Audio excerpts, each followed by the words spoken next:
अस्सलाम वालेकुम friends, welcome back to top smarties drama serial Mann मर्जी।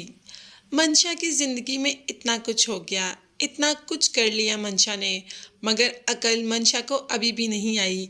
अभी भी बाप का घर बाप को बताए बगैर ही बेच दिया। और बाप ये सदमा कैसे बर्दाश्त कर सकता है कि अब उसको ज़ारा के घर जाकर रहना पड़ेगा।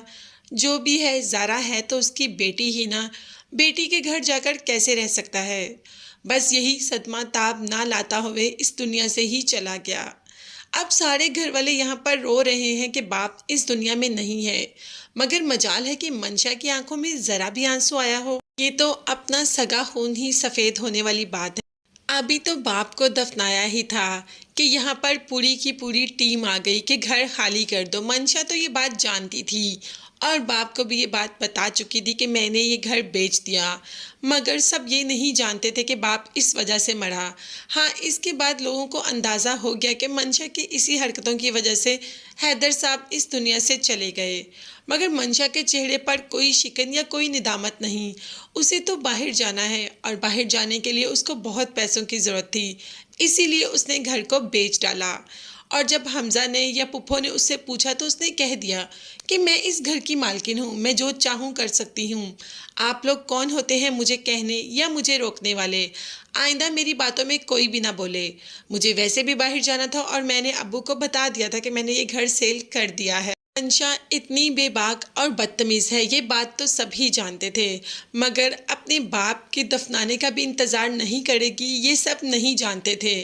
खैर, घर के मालिक तो आ गए घर खाली करवाने के लिए और कह दिया मंशा ने ज़ारा से कि अगर तुम्हें कोई सामान यहाँ से लेना है, मतलब अब्बू का सामान तुम अपनी यादों के तौर पर रखना चाहती हो तो रख सकती हो, मुझे इस बात में कोई एतराज़ नहीं, और तुम सब यहाँ से चले जाओ। यहाँ पर सबका तो रो रो कर बुरा हाल है और ज़ारा अपने बाप को बहुत मिस कर रही है।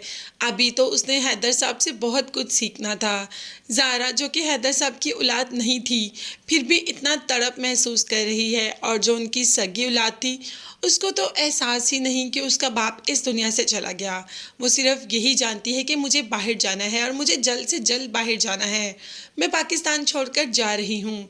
तो फ्रेंड्स, यहाँ पर मंशा का भी एंड होने ही वाला है। मंशा मुंह के बल गिरेगी, मगर मंशा काफ़ी बार गिर चुकी है और गिरकर उठकर फ़ौरन वैसे की वैसे हो जाती है, मगर इस बार जब गिरेगी तो उठने की हिम्मत भी नहीं रहेगी। तो मंशा के अंजाम का किस किस को इंतज़ार है, कमेंट्स में ज़रूर बताइएगा। इसके साथ साथ चैनल को लाजमी सब्सक्राइब कीजिएगा। नेक्स्ट वीडियोस तक के लिए अल्लाह।